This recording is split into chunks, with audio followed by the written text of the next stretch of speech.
ലോകത്തോട് പറ്റിച്ചേരുന്നവന്റെ കാര്യം പോക്കാണ്.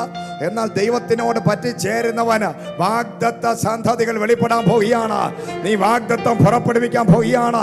ദൈവത്തിന്റെ കൂടെ നടക്കാൻ, ദൈവത്തിന്റെ കൂടെ പറ്റിച്ചേരാൻ, വിട്ടുപിരിയാത്ത ബന്ധത്തിനകത്ത് ഒരു തീരുമാനമെടുക്കുന്ന ദൈവജനത്തെ ഓർത്ത് ഞാൻ ദൈവത്തെ മഹത്വപ്പെടുത്തുകയാണ്. രൂത്തിനോട് നവോമി പറയുകയാണ്, നിനക്ക് എന്തെങ്കിലും, നീ എൻ്റെ കൂടെ വന്നു ചേർന്നു, നീ എന്നെ വിട്ടുപിരിയാതിരിക്കുക. പരിശുദ്ധാത്മാവുമായിട്ട് വിട്ടുപിരിയാത്തൊരു ബന്ധം രൂത്തിനുണ്ടായിരുന്നു. Praise the Lord. അവൾ പറഞ്ഞു, ഞാൻ മരിച്ചാലും ജീവിച്ചാലും യേശുവിന് വേണ്ടി എന്നതുപോലെ. Praise the Lord. നവോമിയുടെ കൂടെ പറ്റിച്ചേർന്ന് നടക്കുമ്പോൾ നവോമിക്ക് രൂത്തിനെ കുറിച്ചൊരു ഉത്തരവാദിത്വമുണ്ട്. Praise the Lord. ദൈവവുമായിട്ട് പറ്റിച്ചേർന്ന് നടക്കുന്ന നിന്റെ ഭാവിയെ ഓർക്കാൻ ദൈവത്തിന് സാധിക്കും. ദൈവമായിട്ട് ബന്ധമില്ലാത്തവന് വേണ്ടി ദൈവം ഓർക്കത്തില്ല.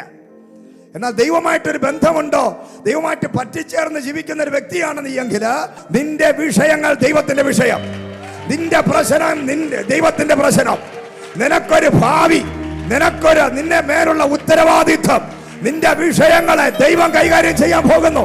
നിന്നെ പറ്റി ദൈവം ഓർക്കും.